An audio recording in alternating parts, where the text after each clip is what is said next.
एक गांव में एक बूढ़ी माई रहती थी।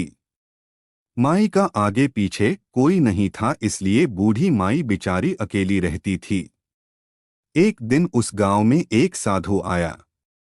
बूढ़ी माई ने साधु का बहुत ही प्रेमपूर्वक आदर सत्कार किया। जब साधु जाने लगा तो बूढ़ी माई ने कहा, महात्मा जी, आप तो ईश्वर के परम भक्त हैं। कृपा करके मुझे ऐसा आशीर्वाद दीजिए जिससे मेरा अकेलापन दूर हो जाए। अकेले रह रह करके चुकी हूँ। साधु ने मुस्कुराते हुए अपनी झोली में से बाल गोपाल की एक मूर्ति निकाली और बुढ़िया को देते हुए कहा, माई ये लो आपका बालक है, इसका अपने बच्चे की तरह प्रेम पूर्वक लालन पालन करती रहना। बुढ़िया माई बड़े लाड़ प्यार से ठाकुर जी का लालन पालन करने लगी। एक दिन गांव के कुछ शरारती बच्चों ने देखा कि माई मूर्ति को अपने बच्चे की तरह लाड़ कर रही है।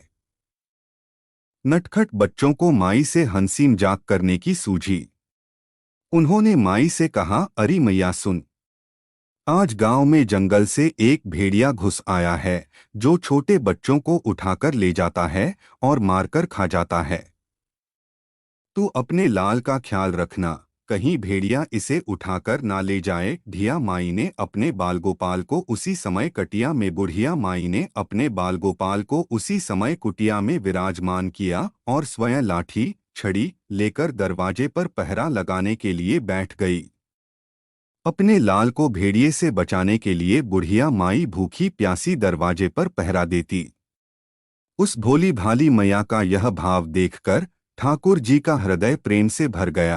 अब ठाकुर जी को मैया के प्रेम का प्रत्यक्ष रूप से आस्वादन करने की इच्छा हुई। भगवान बहुत ही सुंदर रूप धारण कर वस्त्राभूषणों से सुसज्जित होकर माई के पास आए। ठाकुर जी के पाँव की आहट पाकर माई डर गई कि कहीं दुष्ट भेड़िया तो नहीं आ गया।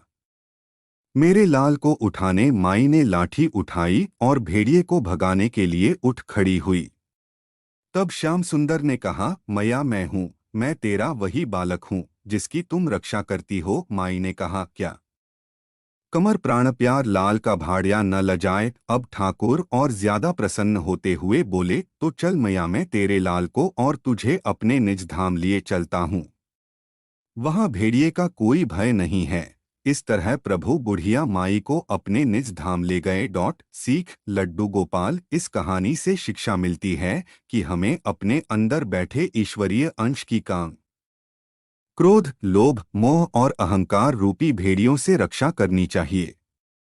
जब हम पूरी तरह से तन्मय होकर अपनी पवित्रता और शांति की रक्षा करते हैं तो एक न एक दिन ईश्वर हमें दर्शन जरूर देते हैं।